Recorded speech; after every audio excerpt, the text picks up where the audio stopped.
Jeremiah पुस्तक 40 अध्याय। देशाधिपति गेदालिया Jerusalem तथा जुदा ठारू दास रूपे सिंकुली द्वारा आबद्ध होई बाबिलोन को निर्वासित हेबा पाई उद्दिष्ट व्यक्ति मानक मध्यरु जेरेमिया को प्रहरी दलर अधिपति नेबुसारदान रामारे मुक्त कले। से समय जेरेमिया प्रति प्रभु वचन कथित हेला। जेरेमिया को डाकी प्रहरी दलर अधिपति कहिले, प्रभु तुम ईश्वर एही स्थान विरुद्ध रे अनिष्ट घोषणा कले। ताहांकर सेही घोषणा मुताबक प्रभु ताहा घटाई अछंती। जेहेतु प्रभुंक विरुद्ध रे पाप करी तुम्हे माने ताहांक वचन रे अनुगत हेलो नाही, से हेतु तुम मानक प्रति यहा घटी अछि। देख, तुम हस्त को आबद्ध करुथिबा सिंकुलीरु मु तुमको आज मुक्त करे।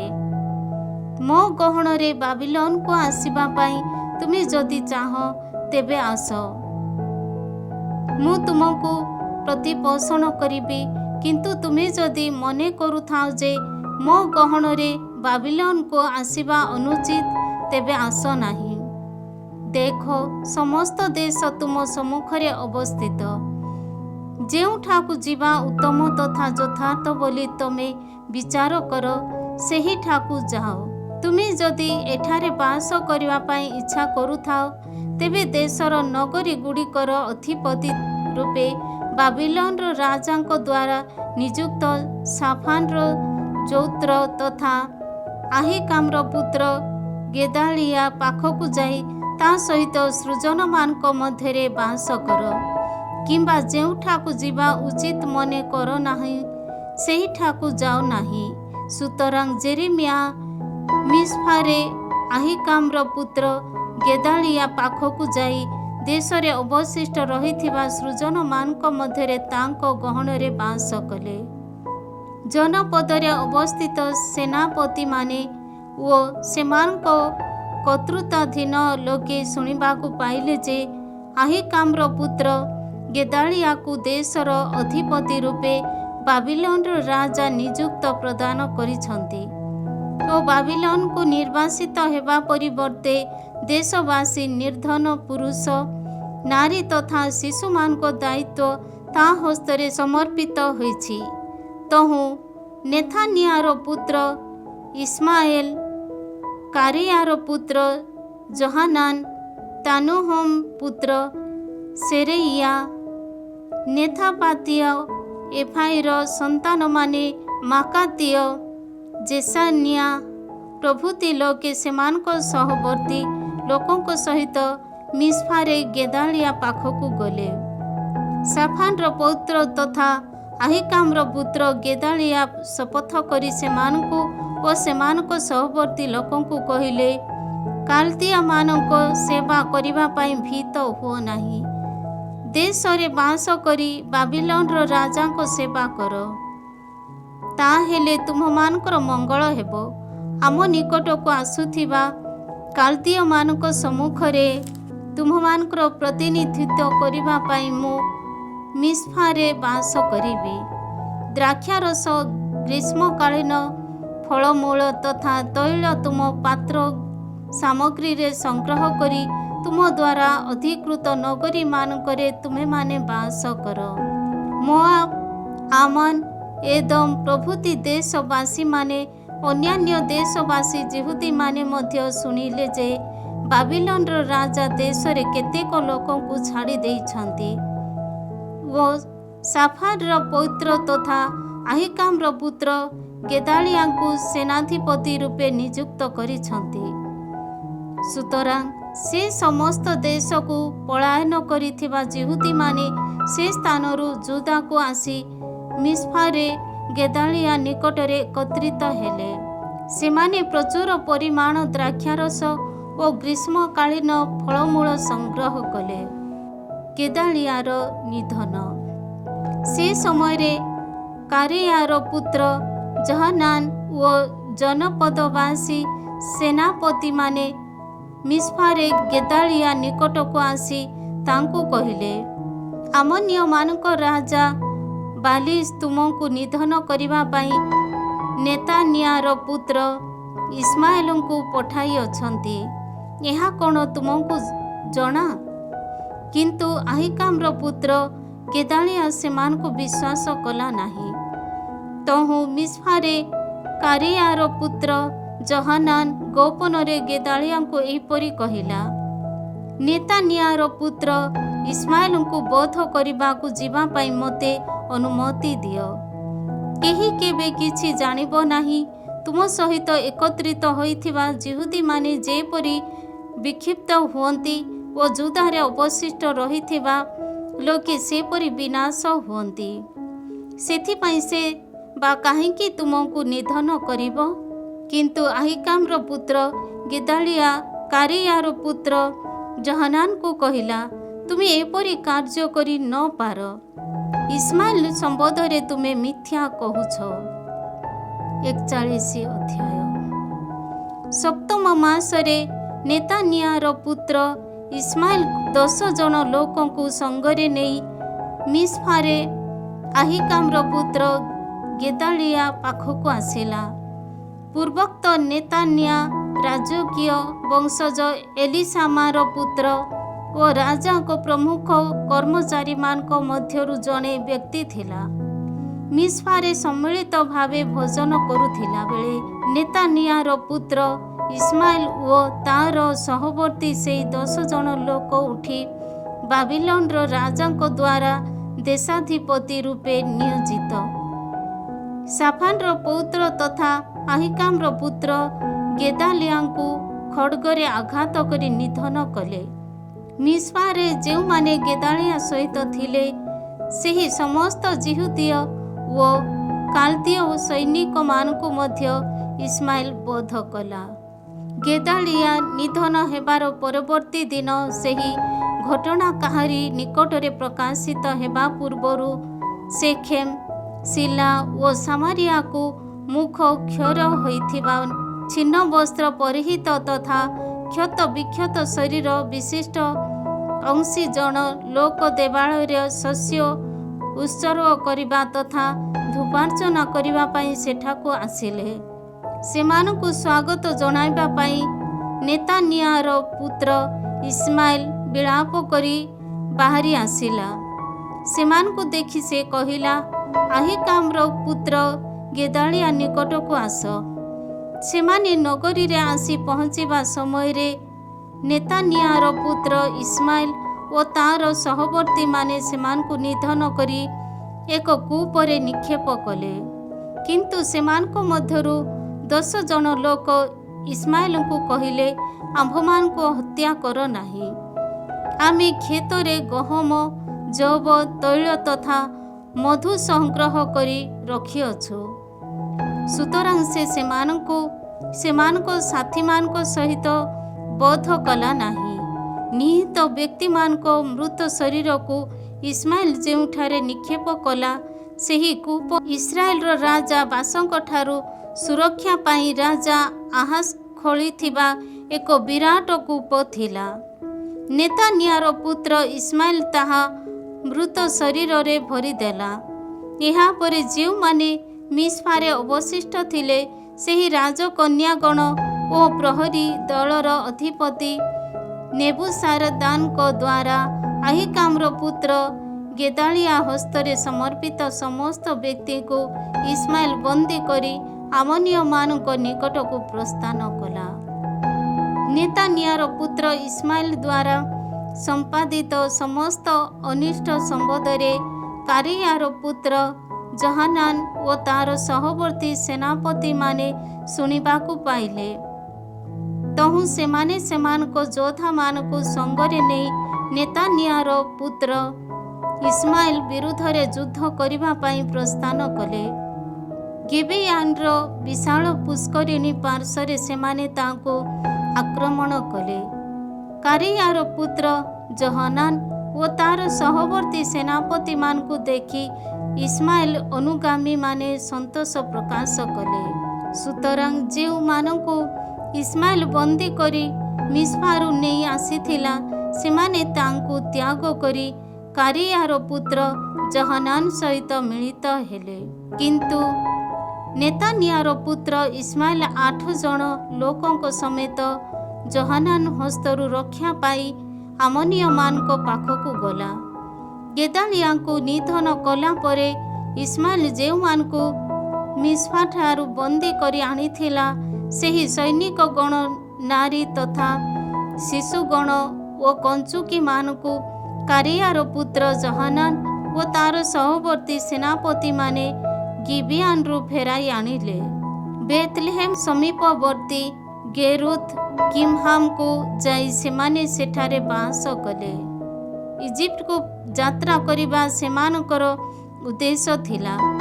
ଯେହେତୁ ବାବିଲନର ରାଜାଙ୍କ ଦ୍ୱାରା ସେନାଧିପତି ରୂପେ ନିୟୋଜିତ ଆହିକାମର ପୁତ୍ର ଗେଦାଲିଆଙ୍କୁ ନେତାନିଆର ପୁତ୍ର ଇସ୍ମାଏଲ ବଧ କରିଥିଲା, ସେହେତୁ ସେମାନେ କାଲଦୀୟମାନଙ୍କୁ ଭୟ କଲେ। 42 ଅଧ୍ୟାୟ ଇଜିପ୍ଟକୁ ପଳାୟନ। ସେ ସମୟରେ ସେନାପତିମାନେ କାରିୟାର ପୁତ୍ର ଜହନାନ, ହେସେଇୟାର ପୁତ୍ର ଆସାରିୟା ଓ ସାନ ବଡ଼ ସମସ୍ତ ଜନତା ପ୍ରବକ୍ତା ଜିରିମିୟାଙ୍କ ପାଖକୁ ଆସିଲେ। ସେମାନେ ତାଙ୍କୁ କହିଲେ, ଆମ୍ଭମାନଙ୍କର ନିବେଦନ ଶୁଣ। ଅବଶିଷ୍ଟ ଥିବା ଆମ୍ଭମାନଙ୍କ ନିମନ୍ତେ ପ୍ରଭୁ ତୁମ ଈଶ୍ୱରଙ୍କ ସନ୍ନିଧାନରେ ପ୍ରାର୍ଥନା କର। ତୁମେ ଜାଣୁଅଛ ଯେ ଏକ ବିଶାଳ ଜନତା ମଧ୍ୟରୁ କେବଳ ଅଳ୍ପ ଲୋକ ଅବଶିଷ୍ଟ ରହିଛନ୍ତି। ଆମର ଯାତ୍ରା ପଥକୁ ଓ ଯେଉଁ କାର୍ଯ୍ୟ ଆମ୍ଭେମାନେ ସମ୍ପାଦନ କରିବା ଉଚିତ ତାହା ପ୍ରଭୁ ତୁମର ଈଶ୍ୱର ଆମ୍ଭମାନଙ୍କୁ ଦେଖାନ୍ତୁ। ପ୍ରବକ୍ତା ଜେରେମିୟାଙ୍କୁ ସେମାନେ କହିଲେ, ମୁଁ ତୁମମାନଙ୍କ ଅନୁରୋଧ ଗ୍ରହଣ କରୁଛି। ତୁମମାନଙ୍କର ଅନୁନୟ ଅନୁଯାୟୀ ପ୍ରଭୁ ତୁମ ଈଶ୍ୱରଙ୍କୁ ମୁଁ ପ୍ରାର୍ଥନା କରିବି। ଯେଉଁ ପ୍ରତ୍ୟୁତ୍ତର ପ୍ରଭୁ ମୋତେ ପ୍ରଦାନ କରିବେ ତାହା ମୁଁ ତୁମମାନଙ୍କୁ ଜଣାଇବି। କିଛି ହିଁ ମୁଁ ଲୁଚାଇ ରଖିବି ନାହିଁ। ସେ ସମୟରେ ସେମାନେ ଜେରେମିୟାଙ୍କୁ କହିଲେ, ତୁମ ଜରିଆରେ ପ୍ରଭୁ ତୁମ ଈଶ୍ୱରଙ୍କ ଦ୍ୱାରା ଆଦିଷ୍ଟ ସକଳ ବଚନ ଆମେ ଯଦି ପାଳନ ନ କରୁ ତେବେ ସ୍ୱୟଂ ପ୍ରଭୁ ଆମ ବିରୁଦ୍ଧରେ ଜଣେ ସତ୍ୟନିଷ୍ଠ ତଥା ବିଶ୍ୱସ୍ତ ସାକ୍ଷୀ ହୁଅନ୍ତୁ। ପ୍ରଭୁ ଆମ ଈଶ୍ୱରଙ୍କ ସନ୍ନିଧାନକୁ ଆମେ ତୁମକୁ ପଠାଉଅଛୁ। ତାହାଙ୍କ ଦ୍ୱାରା ପ୍ରଦତ୍ତ ଆଦେଶ ଉତ୍ତମ କିମ୍ବା ମନ୍ଦ ହେଉ, ପ୍ରଭୁ ଆମ ଈଶ୍ୱରଙ୍କର ଆଦେଶରେ ଅନୁଗତ ହୋଇ ଯେପରି ଆମର ମଙ୍ଗଳ ହୁଏ ସେଥିପାଇଁ ଆମେ ତାହାର ଅନୁସରଣ କରିବୁ। 10 ଦିନ ଅତିବାହିତ ହେଲା ପରେ ଜେରେମିୟାଙ୍କ ପ୍ରତି ପ୍ରଭୁ ବଚନ କଥିତ ହେଲା। ତେବେ ସେ କାରିୟାର ପୁତ୍ର ଜହନାନ, ତାହାର ସହବର୍ତ୍ତୀ ସେନାଧିପତିଗଣ ଓ ସାନ ବଡ଼ ସମସ୍ତ ଜନତାଙ୍କୁ ଡାକିଲେ। ତତ୍ପରେ ସେ ସେମାନଙ୍କୁ କହିଲେ, ଯାହାଙ୍କ ସନ୍ନିଧାନରେ ତୁମମାନଙ୍କ ନିବେଦନ ଅର୍ପଣ କରିବା ପାଇଁ ତୁମେ ମୋତେ ପଠାଇଲ ସେହି ଇସ୍ରାଏଲର ଈଶ୍ୱର ପ୍ରଭୁ କହନ୍ତି, ତୁମେମାନେ ଯଦି ଏହି ଦେଶରେ ବାସ କରିବ ତେବେ ତୁମକୁ ନିର୍ମାଣ କରି ମୁଁ ତୁମମାନଙ୍କୁ ଉଠାଇବି। ତୁମମାନଙ୍କୁ ବିଧ୍ୱସ୍ତ କରିବି ନାହିଁ। ତୁମମାନଙ୍କର ରୋପଣ କରିବି, ତୁମମାନଙ୍କୁ ଉତ୍ପାଟନ କରିବି ନାହିଁ। କାରଣ ତୁମ ପ୍ରତି ମୁଁ ଯେଉଁ ଅନିଷ୍ଟ ଘଟାଇଲି ସେ ସମ୍ବନ୍ଧରେ ମୁଁ ଅନୁତାପ କରେ। ତୁମେମାନେ ଯେଉଁମାନଙ୍କୁ ଭୟ କର ସେହି ବାବିଲନର ରାଜାଙ୍କ ପ୍ରତି ଭୟଭୀତ ହୁଅ ନାହିଁ। ପ୍ରଭୁ କହନ୍ତି, ତା ସମ୍ବନ୍ଧରେ ଭୀତ ହୁଅ ନାହିଁ। ତୁମକୁ ରକ୍ଷା କରି ତୁମକୁ ତା ହସ୍ତରୁ ଉଦ୍ଧାର କରିବା ପାଇଁ ମୁଁ ତୁମମାନଙ୍କର ସହବର୍ତ୍ତୀ ଅଟେ। ସେ ଯେପରି ତୁମମାନଙ୍କୁ ଦୟା ଦେଖାନ୍ତି ଓ ତୁମମାନଙ୍କୁ ତୁମ ଦେଶରେ ବାସ କରିବା ପାଇଁ ଅନୁମତି ଦିଅନ୍ତି, ସେଥିପାଇଁ ମୁଁ ତୁମମାନଙ୍କ କରୁଣା ପ୍ରଦର୍ଶନ କରିବି। କିନ୍ତୁ ପ୍ରଭୁ ତୁମ ଈଶ୍ୱରଙ୍କ ବଚନର ଅନୁଗତ ନ ହୋଇ ତୁମେମାନେ ଯଦି କୁହ, ଆମେ ଏହି ଦେଶରେ ବାସ କରିବୁ ନାହିଁ, ଇଜିପ୍ଟକୁ ଯାତ୍ରା କରି ଆମେ ସେଠାରେ ବାସ କରିବୁ, ଆମେ ସେଠାରେ ଯୁଦ୍ଧ ଦେଖିବାକୁ ପାଇବୁ ନାହିଁ କିମ୍ବା ରଣଭେରୀ ବାଦନ ଶୁଣିବାକୁ ପାଇବୁ ନାହିଁ ଓ ଅନାହାରରେ ରହିବୁ ନାହିଁ, ତେବେ ଜୁଦାର ହେ ଅବଶିଷ୍ଟାଂଶ ପ୍ରଭୁଙ୍କର ବଚନ ଶୁଣ। ଇସ୍ରାଏଲର ଈଶ୍ୱର ସେନାଧୀଶ ପ୍ରଭୁ କହନ୍ତି, ଇଜିପ୍ଟକୁ ପ୍ରସ୍ଥାନ କରି ସେଠାରେ ବସତି ସ୍ଥାପନ କରିବା ପାଇଁ ତୁମେମାନେ ଯଦି ସ୍ଥିର ମନା ହୁଅ, ତେବେ ତୁମେ ଯାହାଙ୍କୁ ଭୟ କର ସେହି ଖଡ଼୍ଗ ସେଠାରେ ତୁମ ଉପରେ ପଡ଼ିବ। ଯାହା ତୁମକୁ ଭୟ ବିହ୍ୱଳ କରେ ସେହି ଦୁର୍ଭିକ୍ଷ ସେଠାକୁ ତୁମର ପଶ୍ଚାତପନ୍ନ କରିବ ଓ ତୁମେମାନେ ସେଠାରେ ମୃତ୍ୟୁ ମୁଖରେ ପଡ଼ିବ। ଇଜିପ୍ଟକୁ ଯାତ୍ରା କରି ସେଠାରେ ବସତି ସ୍ଥାପନ କରିବା ପାଇଁ ଯେଉଁମାନେ ସ୍ଥିର ମନା, ସେ ସମସ୍ତ ଖଡ଼୍ଗ, ଦୁର୍ଭିକ୍ଷ ତଥା ମହାମାରୀରେ ମୃତ୍ୟୁବରଣ କରିବେ। ଯେଉଁ ଅନିଷ୍ଟ ମୁଁ ଘଟାଇବି ସେଥିରୁ କେହି ରକ୍ଷା ପାଇବ ନାହିଁ, କେହି ଅବଶିଷ୍ଟ ରହିବ ନାହିଁ। ଇସ୍ରାଏଲର ଈଶ୍ୱର ସେନାଧୀଶ ପ୍ରଭୁ କହନ୍ତି, ଜେରୁସାଲେମବାସୀ ଉପରେ ଯେପରି ମୋର କ୍ରୋଧ ତଥା କୋପ ମୁଁ ଢାଳିଦେଲି, ସେହିପରି ଇଜିପ୍ଟକୁ ପ୍ରସ୍ଥାନ କରୁଥିବା ତୁମମାନଙ୍କ ଉପରେ ମଧ୍ୟ ମୁଁ ତାହା ବର୍ଷଣ କରିବି। ତୁମେମାନେ ଅଭିଶାପ, ଆତଙ୍କ, ନିନ୍ଦା ତଥା ଉପହାସର ପାତ୍ର ହେବ। ଏହି ସ୍ଥାନର ଦର୍ଶନ ତୁମେ ଆଉ କେବେ ହେଁ ଲାଭ କରିବ ନାହିଁ। ଯୁଦାର ହେ ଅବଶିଷ୍ଟାଂଶ, ପ୍ରଭୁ ତୁମକୁ ଆଦେଶ ଦିଅନ୍ତି, ତୁମେମାନେ ଇଜିପ୍ଟକୁ ଯାତ୍ରା କରିବ ନାହିଁ। ନିଶ୍ଚିତ ଭାବେ ଜାଣ ଯେ ମୁଁ ଆଜି ତୁମମାନଙ୍କୁ ଏକ ଚେତାବନୀ ଦେଇଅଛି। ପ୍ରଭୁ ଆମ ଈଶ୍ୱରଙ୍କ ସନ୍ନିଧାନରେ ଆମ ନିମନ୍ତେ ପ୍ରାର୍ଥନା କର।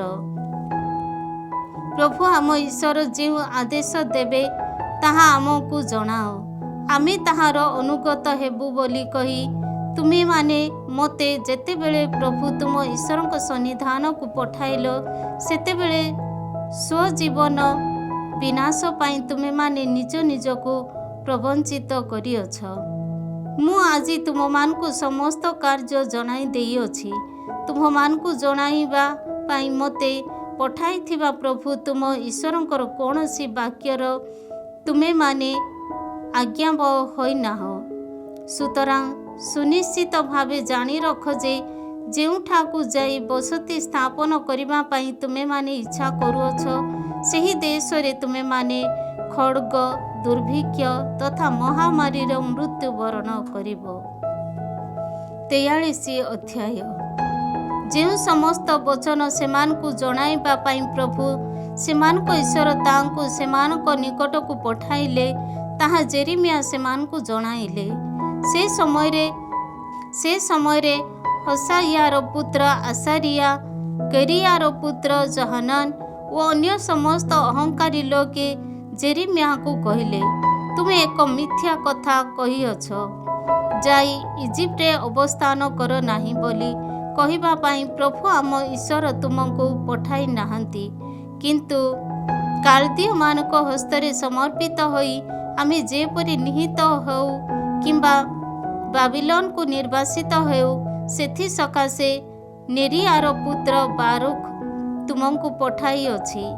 ତହୁଁ କେରିୟାର ପୁତ୍ର ଯୋହାନାନ, ତାହାର ସହବର୍ତ୍ତୀ ସେନାପତିମାନେ ଓ ଅନ୍ୟ ସମସ୍ତ ଜନତା ଯୁଦାରେ ବାସ କରିବା ପାଇଁ ପ୍ରଭୁଙ୍କ ଦ୍ୱାରା ପ୍ରଦତ୍ତ ଆଜ୍ଞାର ଅନୁଗତ ହେଲେ ନାହିଁ, ବରଂ ପୁରୁଷ, ନାରୀ, ଶିଶୁ, ରାଜକନ୍ୟା ଓ ଅନ୍ୟ ସମସ୍ତ ଜନତା ଇତ୍ୟାଦି ଯେଉଁମାନଙ୍କୁ ପ୍ରହରୀ ଦଳର ଅଧିପତି ନେବୁସାରଦାନ ସାଫାନର ପୌତ୍ର ତଥା আহিକାମର ପୁତ୍ର ଗେଦାଲିୟା ହସ୍ତରେ ସମର୍ପିତ କରିଥିଲା ଓ ଅନ୍ୟ ରାଜ୍ୟଗୁଡ଼ିକ ପଳାୟନ କଲା ପରେ ଯୁଦାରେ ବାସ କରିବା ପାଇଁ ଯେଉଁମାନେ ଫେରି ଆସିଥିଲେ, ଯୁଦାର ସେହି ଅବଶିଷ୍ଟ ସମସ୍ତ ଜନତାଙ୍କୁ କାରିୟାର ପୁତ୍ର ଯୋହାନାନ ଓ ସେନାପତିମାନେ ସେମାନଙ୍କ ସଙ୍ଗରେ ନେଇ ଇଜିପ୍ଟକୁ ପ୍ରସ୍ଥାନ କଲେ।